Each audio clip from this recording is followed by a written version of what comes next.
Engagers, this is Professor Game, where we interview successful practitioners of games, gamification, and game thinking who bring us the best of their experiences to get ideas, insights, and inspiration to help us in the process of using games and gamification in our daily lives, for example, to learn what we are teaching. And I am Rob Alvarez. I work at Ironhack, teach at IE Business School University, and so much more, and host this podcast.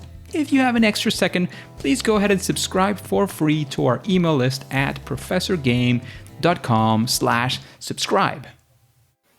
Hey Engagers, welcome back to another episode of the Professor Game podcast, and we have Tamir with us today. But Tamir, before we kick off, are you prepared to engage? Yes, I'm ready. Hello to everyone. Fantastic, because Tamir Bayasgalan, I hope I got that one right. Yes, that's correct. Because Tamir has a bachelor's degree in computer games technology, he has a master's in project management, and he is also a certified Coach D license in Mongolia. And he's a seasoned veteran in the Mongolian pharmaceutical market. In fact, he's gone from project assistant to CTO and CIO between 2010 and 2021. He's also an expert in change management and is officially now football coach and owner of the Kovd Western Football Club. He has successfully implemented finished projects in Workplace by Facebook, business intelligence with Power BI and reports automation, logistics optimization, digital marketing, building a gamified training for pharmacists and beauty consultants, which might get into during the interview, and also on digital transformation. And he has two ongoing projects right now, which are the Football Academy with 6 full-time coaches and 250 kids in training, and he's expecting a third child. So Tamir, after that intro, getting to know you a little bit more is something we always like to do with our guests. So can you tell us what does a regular day with you look like, or what are you doing these days? We want to know you in a bit sort of closer level now. Okay, so basically my regular day would be planning for the kids' football training, which is currently I'm working on. And contacting my other coaches. Sometimes I get invitations from the company to do some training and consultancy about tech. Yeah, that's pretty much my job. And I spend like 20 to 30 hours a week playing games on the PC. So, yeah. And I like that's quite some time. Yeah, I like to travel a lot also. Nice. And like, how often do you manage to travel? Well, since the whole pandemic thing, it was quite difficult. But last time, you remember we met in Berlin? Yes. Yeah, that cool. was when I went to travel to 100 countries. But then after 1 month, the whole world went to blow up in my face. And I went to 25 countries. And I got to see every quarantine in the world. Oh my goodness! Yeah, but at least I still did travel though. Do you consider that lucky, unlucky? How did that go? Well, there was some advantages and disadvantages. Most of the advantages were whenever I was boarding a fast train, it would be only me in the whole cart, and sometimes traveling packages were cheaper. For example, I went to Lomond in Scotland. It's a lake, and it was peak season and it was empty and cheap. So I had my advantages. Wasn't too bad then. Yeah. Nice. And are you planning on getting back to the 100 country target that you had? Well, not at once though. Yeah, Good. Last Thursday, I just landed in Mongolia from Georgia. I went to visit one of my partners from the pharmaceutical company, and yeah, it was a 1 week good travel. And next month, in 4th of July, I'm going to 4th of June, I'm going to Singapore for 1 more week. So nice. Some travel put in. I have to say I didn't travel at all during the pandemic, like zero. I did a couple of, day trips, like traveling by car and going here and there on summer here in Spain. but I had not taken a plane since the pandemic started, and I had quite a few planned before the pandemic hit. And in a span of, like, I would say a month and a couple of weeks, I've been in 3 European countries for Mm, work mostly. But it's been exciting to get back into going to airports and seeing different cities once again. So I yeah, can feel the rush as well. yeah. I hope it's good. Yes, yes. Let's see how it continues to go. And Tamir, we always like to ask this question to our guests because it does provide a lot of perspective. Because we know you guys have been doing great things and you've been doing great stuff and a lot of success going on as well. But we would actually like to know of one time where you set out to do something and it didn't go your way, especially if it's related to games or gamification or game design, because I know as well that you are trained as a game computer game technology person. So I'd like to see one of those times where, again, you're planning things that didn't go well, and what can we learn from that? Because we like to to hear those stories and to learn from you guys. Yeah, one thing about failure is it's pretty useful because you usually people usually learn much more from failure than success. So yeah, there are two. One big failure I can think of right from the gamification aspect I've been working on is since gamification is such new thing in the market, the solution was working, but we thought we're gonna expand pretty quick.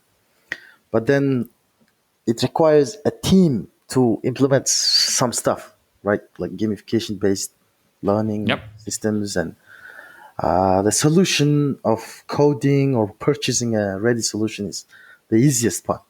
But the hard part is teaching people to teach people how to use it, which is called implementation. And the most difficult part was that I changed my team 7 times in the last 3 years. My team weren't Hmm. fully understanding the concept, or sometimes people just wanted to do something else. And yeah, that was the most difficult part in our journey implementing gamification. And was there like a moment that you remember when you had to change teams because this or that happened? Perhaps one of those sort of turning points where you said, "Oh, I have to change teams. This is what I learned. Perhaps this hopefully will be a mistake I won't make again." Like, we want to be there with you because as you were saying, it's always really hard not only to do the thing but then to teach others how to work with you and how to put this in motion and so on. Do you have a story of one of those times? Yeah, mostly it's not me who was firing the team. The team members were quitting or changing jobs, stuff like that. And the most difficult part is training new people. I'm not just training people to use the system, I'm training people to teach the system. This is the most difficult part. And also, the system is meant for pharmacists education. So we need people with pharmaceutical background to implement the system. And then when we hire pharmacists who are not very tech savvy, and also when they're doing some jobs like implementing these systems, they didn't feel like they were contributing in the pharmaceutical background, or they wanted to do pharmacy stuff. So yeah, this was the most difficult challenge, and but in the end, we now have 3 really good permanent members who have been working on the system for like almost a year now, and yeah, Nice. It's always nice to find sort of that spot, that sweet spot, as we like to say every now and then, where you actually find the right people, doing the right things. It's not an easy one, but it's something that is definitely very much appreciated, and I'm sure you've lived that yourself as well. So, Tamir, let's take a spin on that and actually talk about a time where things, instead of going wrong, they went right, or eventually they went right, right? Because sometimes we iterate and we finally get to that point, like perhaps you did with your team members. And we want to sort of be there. We maybe this is one of those proud moments where we say, "Oh, we did this project. This is what happened," and we're pretty happy about it. And again, if you want to name some names of companies, that's fine. If you don't want to name them because of whatever reason, that's fine as well. Yeah.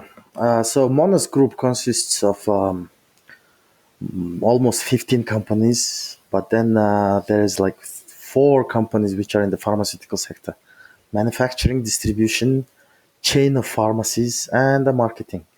So the one thing about pharmaceutical marketing is it's all the time it's education.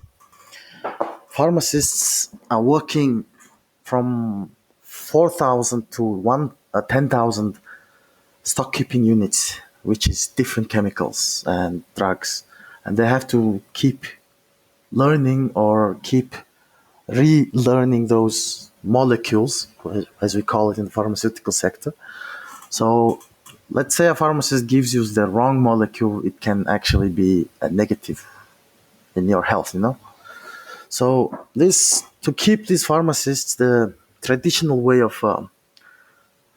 training these pharmacists is a traditional training which consists in like a classroom. You bring pharmacists and you train them. But then there is a issue of incentive. For example, why would a pharmacist come to your training, right? So usually in the market, in all different markets throughout the world, there is a thing called credits. These credits are collected by pharmacists. For example, each country has different number of credits, and you use them to extend your pharmaceutical license. And you earn those credits by getting training with credits. So in Mongolia, it's 30 credits per 5 years, and you have to collect around 6 credits a year. But then, let's say in the traditional training sense, when we announce a training session with credits, let's say we hire a venue for 50 to 100 pharmacists. Some of them show up, some of them don't show up, some of them send other people instead of them, some of them just come for attendance and leave, some of them are just sleeping in the hall. So yeah, we had a lot of problems in this traditional training of pharmacists. But then we came up with a really good solution. It was designed by my wife. As you know her, she's Nice. called Mary, right? Yep. I think you met her, yeah. And then I think we did, yeah. yeah, I did some gamification consultancy with her, and since has been working in the industry for at least 4 years before that, the problem was she had to do trainings for 20 pharmacists when she started. But then in 3-4 years, the chain of pharmacy she was working in opened so many new retails that it became almost 98 pharmacies, which is really difficult for her to go for visits and do some trainings. So she came up with a solution. Basically, the solution is quite good for the pharmacy market, especially in the retailer. Okay, so how much do you know about pharmaceutical market? I'm assuming you have Yeah, no idea. I was gonna say, like, when you said pharmaceutical, I was gonna say nothing because Yeah. and the deeper you go, the less I will know myself. So if you can help us Yeah. understand that, like, of course, not just me certainly, but the audience who's not necessarily acquainted with the pharmaceutical sector, Yeah. great. Okay, so the difference with pharmaceutical sales and sales of other non-pharmaceutical products is that in a store, the clerk is just standing at the cashier and scanning whatever they purchase, right? But in the pharmacy, the difference is that a pharmacist is a professional who can actually give you advice on which medicine to take, how to take, and also maybe which vitamins to take with, or maybe which Yeah. medicine you cannot take with another medicine. It's So almost like a doctor, but not really, right? I know yeah, here in Spain it's a very respected profession because sometimes you say like, well, I don't need to go to the doctor. I can perhaps drop by the pharmacy and I'll get, I mean, if it's very severe, of course, go to the doctor. But sometimes you say, well, I can go to the pharmacy and they'll at least take a look at me. And if I need to go to the doctor, they'll know and tell me, right? yeah. So basically, there are two types of pharmaceutical sales. One type is through prescription, which is the client goes to a doctor, gets a prescription for a drug, comes to the pharmacy, gives the prescription to the pharmacist, and the pharmacist gives him the medicine. That's one way. A second way is through a suggestion of the pharmacist. Let's say you bring a prescription for antibiotics and you get the antibiotics, then a pharmacist might suggest you some tablet for I forgot the word. Well, when you take too much antibiotics, you have problems with With your stomach, usually, right? sometimes stomach, sometimes mushrooms. What they call it, mushrooms. It's type Ah, okay. Yeah, yeah. Fungus. fungus. Yes, fungus. So he might suggest you some bacteria for your stomach, or he might suggest you some antifungal treatment, right? And then, if a pharmacist suggesting you to purchase this extra product, in 99% people purchase because do you know why? Maybe you kind of care about your health, I guess. And you Because the trust the pharmacist pharmacist. is wearing a white robe like a doctor, and you Ah, automatically trust this guy. Yeah. smart. Yeah. So the key is to incentivize these pharmacists to get suggest more products whenever a person comes in. It's called Okay. how It's a many sales SKUs pitch. per bill to increase the number of products of every bill. Got it. Yeah. So to incentivize this, there's many different methods. For example, some pharmacies give extra bonus on sales. Some pharmacies give extra bonus on depending on how profitable the product is, like a percentage of the profit. And in some countries, it's actually illegal to give sales bonuses to That's pharmacists. that's what I was gonna say because it's a sticky problem, right? You Yeah, can't just say, oh yeah, the more that you sell, the better, because you could be selling things that are not appropriate, and it's about health, so it's kind of yeah, delicate as well. that's a question of ethics. So, Small question here and there. yeah.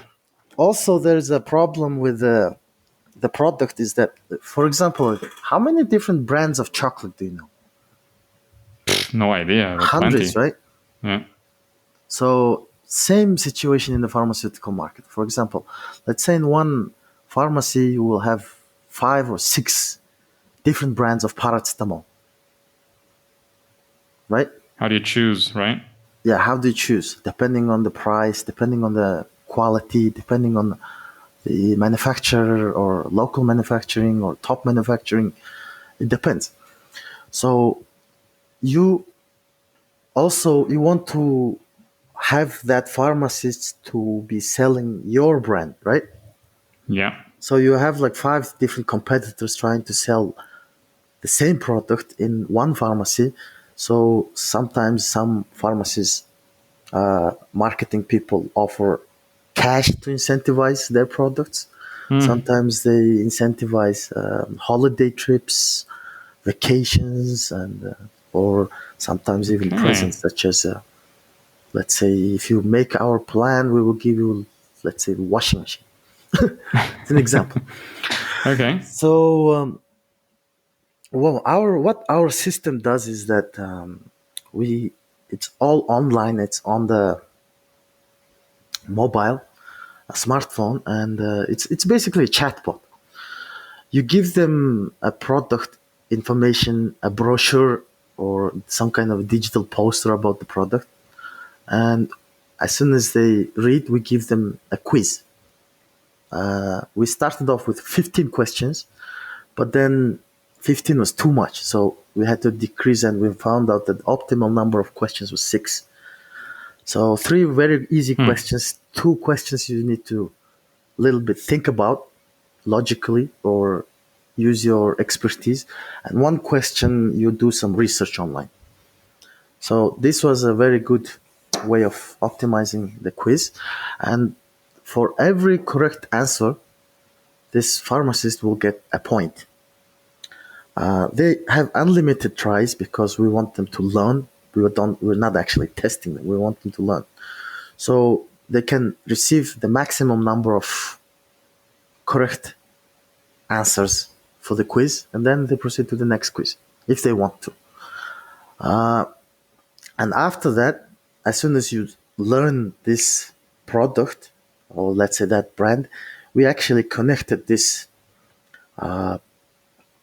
chatbot with their point of sales system. So every time this pharmacist logs into their system and starts selling the products which have these points, they will earn more points. So they will earn like 25-30% of the points from training, and they earn 70% of the points from sales. And with these points, they can actually purchase stuff from our e-commerce. Huh. Like it's like a coin, but only meant for pharmacists. Huh. Okay. And the good thing about this is that previously we only had data of certain pharmacies' purchase only. We didn't have data of their sales. Now we have sales, but now we have not only sales of the pharmacies, we have who is selling the product. For example, let's say some pharmacies have 2 or 3 pharmacists depending on the shift, right? Okay.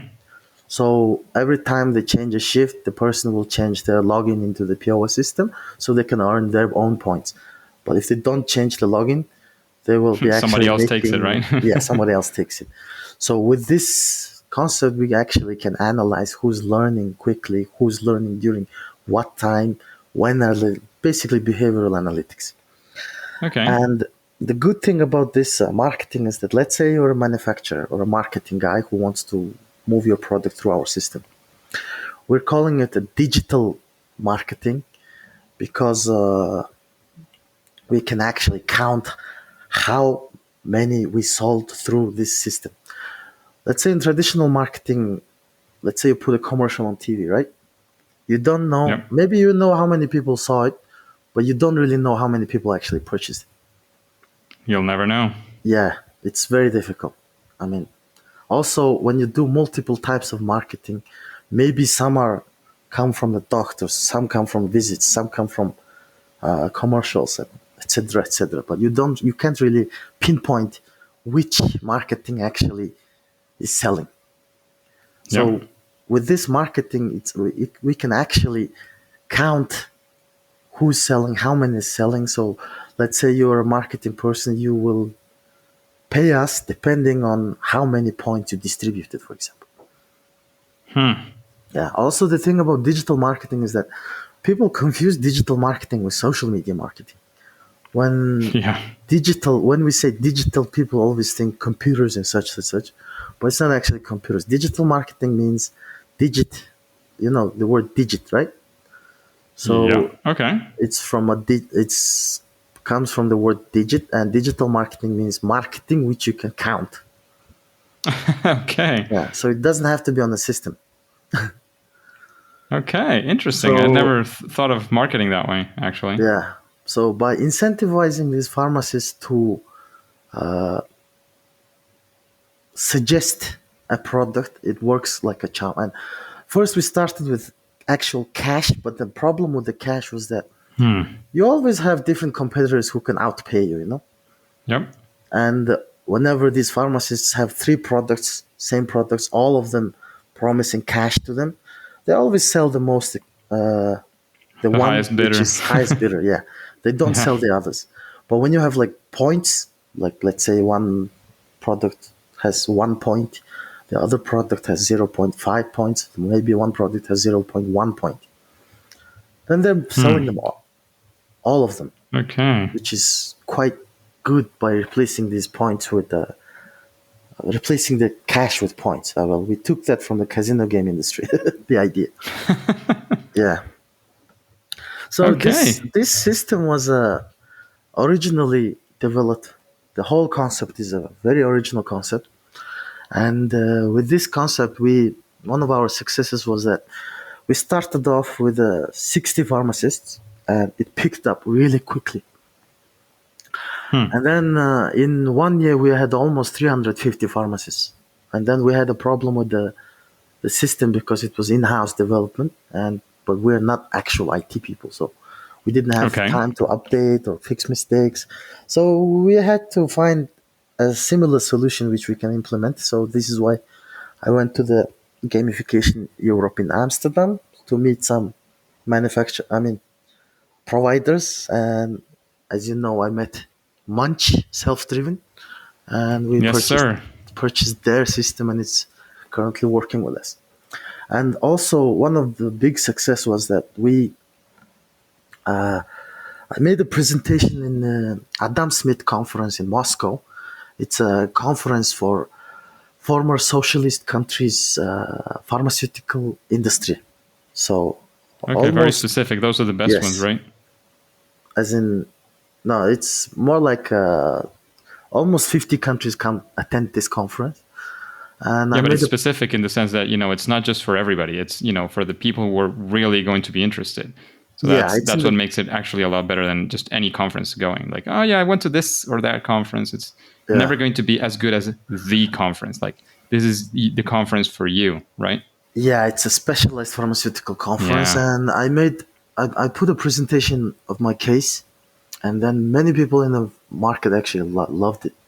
And Nice. from different countries. So we made some actual appointments to visit their countries, how to discuss about how to implement our system in their markets. And I went to Kazakhstan and Kyrgyzstan. We had some meetings Okay. there. The people loved it, and we were about to start in 4 months prior to that. But then the whole pandemic situation started. Uh, Yeah, so it's a little bit delayed, but anyway, people love it. And we've seen some other people actually trying to copy our concept into different markets, such as in that happens. retail, That happens. chain retail, not pharmacist, but different retails. And it failed, really, really failed because, first of all, they have no idea how to implement stuff, systems. Second, the solution is specifically meant for pharmacists. Hmm. And yeah, stuff like that. Yeah, that makes sense. That makes sense. So sounds like you had plenty of success with that solution. That's Yeah, nice. and also the second big success was that this is the digital part. Not the digital. This is the online part. Okay. Also, we have events, training events, but it's gamified. For example, instead of Okay. having 100 people sitting in a room for 4 hours just listening to a bunch of lectures, which is so boring, actually, we actually came up with this gamified training events. For example, let's say we divide the pharmacists in 10 groups or 10 teams, Okay. and we have like 10 stations or classes, as you can call, and every station could have from 15 to 20 minutes to talk about their products, but not in a traditional way sense, but in a playful sense. Maybe Okay. distribute points depending on right correct answers, or maybe make them play some games, some puzzles, or some logic which requires expertise of a pharmacist. In a way to keep them happy, also we give them some booze. And the good thing about That is also that, works, right? yeah, Every now and then.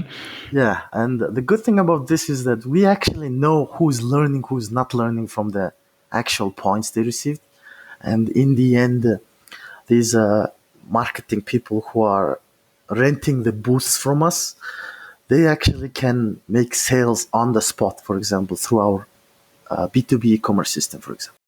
Got it. Interesting.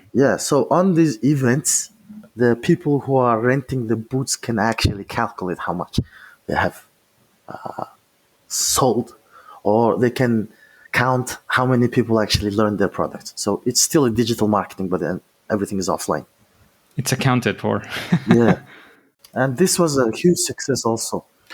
Also, one of our events was quiz night. The good thing about quiz night is that when you have normal people playing quiz night, it's just for fun, right? But when you have quiz night for professional pharmacists, it's not just for fun. It's for actual. Everyone is trying to be better than everyone else. It's really competitive. Okay. Okay. Interesting. Interesting. It sounds like a good one. And these events, offline events we did was that, for example, let's say if you want to gather 100 pharmacists and bring opinion leader, do some coffee break, the venue, the rent, everything. Let's say you pay around 6 to 10,000 US dollars per event. But then Okay. when you have this event, our gamified event, you will have 10 vendors who are actually sharing the cost. Okay. You understand that, right? You have 10 Yeah. competitors sharing the cost for one venue. So let's say you're a marketer, you will pay 10 times less than you actually than a traditional event. So this is a win for everybody. Got it. Cool. Yeah. And Sounds every good. time we do an event, our price keeps increasing and increasing because getting more demand. Yeah. Sounds good. These are Sounds good. very Well done. successful stuff we've actually done in 3 years. Well done. Just a quick break before we continue with this episode. If you've been enjoying this podcast, I would really appreciate if you share it with your friends and family and on social media. On Twitter and Instagram, it's at RobAlvarezB and hashtag ProfessorGame, all one word. And in Facebook, you can find the Professor Game page. Thanks in advance for your engagement. So, Tamir, we've been spending some time, talking through success and failure. It's always good to learn from both. However, I'd like to know if there's any, I don't know, you've mentioned many things, but do you think there's any sort of best practice, any sort of quick tip that you'd say, well, when you're doing gamification, always remember this thing and you'll at least have a better project in your hands? Yeah. The best way to do gamification is if you're a newbie, let's say if you're starting in the gamification field, don't invest too much or don't invest too much time. Just make a prototype, try it out on the field, make sure if it's working, then you maybe proceed to more investment. Because when people think game, it's gonna just pick up really, really fast, but then it's not the case. Usually when it comes to these professional pharmacists, they're always so serious. And it doesn't go that quick. I mean, you need to make sure that your system is working on the actual field. And Yeah. second one is that there is so much research it can be done, like best practices or best mistakes, best failures. You can find all of those things from different gamifiers in the different markets. You can learn a lot Yeah. from them, especially the Gamification Europe conference. It was very useful for me. Yeah. Yeah, it's very informative for sure. Yeah. It's a good place to sort of meet other people in the industry doing things potentially like what you're doing or potentially completely different, but that are sort of in the same vibe or in the same mood as you are in many ways. It's a good place for that for sure. Yeah. All right, so Tamir, very big question now. After hearing these questions, we've met before, so we kind of know each other as well. We've seen each other in conferences a few times. You kind of know what the podcast is about, and you now know some more because you were interviewed as well. Is there somebody that comes to your mind, somebody that would say, oh, yeah, I when you were making these questions, I thought that maybe this person would be good at answering them, or I'd be curious about hearing what they say? Is there like another potential guest for Professor Game, perhaps? You want me to invite someone else? Or suggest somebody else that we could look for? I'm not sure. I'm pretty sure everyone I know in the industry, which I've met and I respect, have already had them in your podcast. So I've had quite a few. I can't say no to that one. yeah. So I can't answer this question so quickly. I have to think about Okay. it. Yeah, Okay, think about it. Maybe we'll come back to it before the interview ends. sure. And in the same tone of recommendations and thinking about, things that come to your mind at that point and in your gamification journey, of course, is there a book that you would recommend the engagers to read? Yeah. Uh, the main book I read it was like my Bible when I was doing all this. Uh, it's not a book about gamification. The book is about data Okay. governance. Huh. How to organize your data, how to manage your data, how to keep them updated, how to keep them clean. Yeah, this was a very Okay. useful book. So, data governance would be a very, very good book, especially when you're designing this gamification stuff. Data governance. That's the name of the Yes, book. yes. I Okay, forgot the got it. author. Got it. We'll put it right Sometimes, down yeah. there. Sometimes I open when I'm stuck with some data stuff. I just look through the table of contents. It gives me a lot of insights. Best practices. Sure, sure. And again, we talked about other people. How about talking about yourself now, Tamir? What would you say is your sort of superpower? That thing that you do in this world of gamification, at least better than most other people. Okay, so one of the things my I'm really good at is I'm good at coaching. I picked this I picked up this skill in the last 2 3 years, as in seriously. Previously, I was just coaching just to do my work, but then I noticed that I was actually really good at coaching, so I started improving this skill of mine, and I did some research at my Okay. ancestors. So Hmm. every person has like four grandparents, right? Yep. So three of them were teachers in, well, two of them were teachers in a middle school. One of them was a professor in a university. So I just found out that this was one of my gene-based talents, and I've been improving on it. Well, there you And go. There you go. Your ancestors were calling to you to perform some of that teaching, some of that helping others out, for sure. yeah, and when I started going for the football coaching license, even though it was only 1 week of training, I found out that the best. We currently have a lot of problems in the education sector, especially during this pandemic time when education was on online. There was And on so many. fire as well. Yes, there was so many problems. For example, they've been using traditional teaching techniques through the internet, which is very difficult to implement. And this is where gamification comes in, right? And I've been doing research that who is doing modern type of training, best type of education, and I found out that it's actually FIFA. Huh. Yeah, FIFA. They have huge contents, educational systems, educational, and when they're teaching, they're actually letting those people who are learning do it on practice, on training. You can have multiple ways of career paths. You can become a coach, you can become a referee, you can become a manager, and so on. It's very good. I would suggest learning how to coach kids in the football team would be a very useful skill in terms Big of skill. coaching Big anything. skill. Big Yeah. skill. There you go, Tamir. And this is probably one of the most difficult questions, but this one you do have to answer it on the spot, Tamir. I'm going to put you on the spot here. What would you say is your favorite game? Oh, there's so many. Of course, number one is football. Well, there you go, football. Yeah, and when I was a student, I was actually a cyber athlete, and then Oh, when I after wow. graduated, I just dropped it.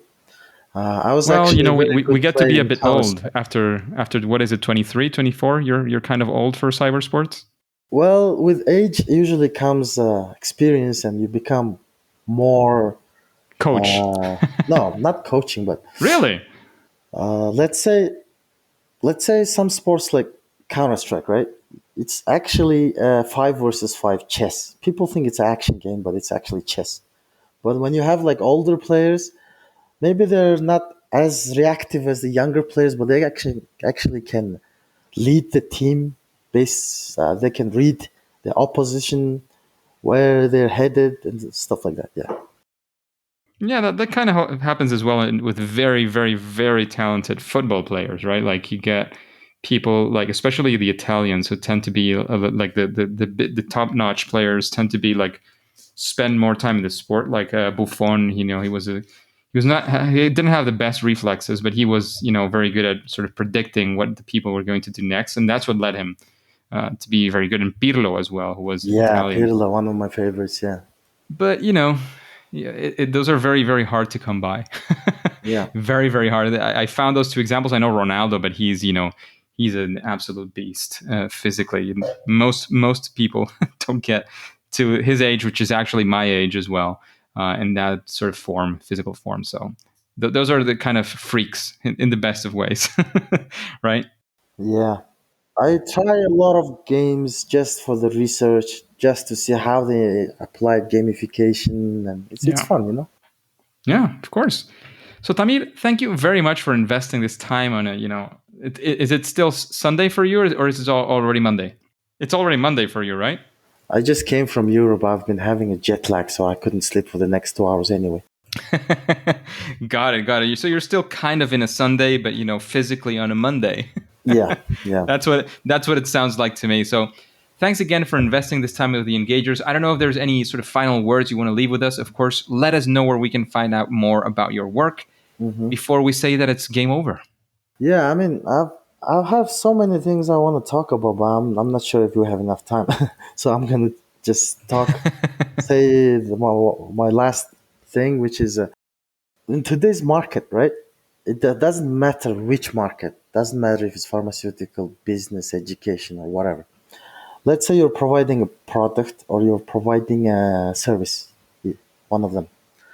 The thing about current market is that if you make a product, let's say yourself, or you make a service yourself, the all the products and services on the market are so developed that if you're working alone, you can't actually compete in this difficult market. You need to have a team to actually have a good product. And also, customer is king, right? Have you heard this term before?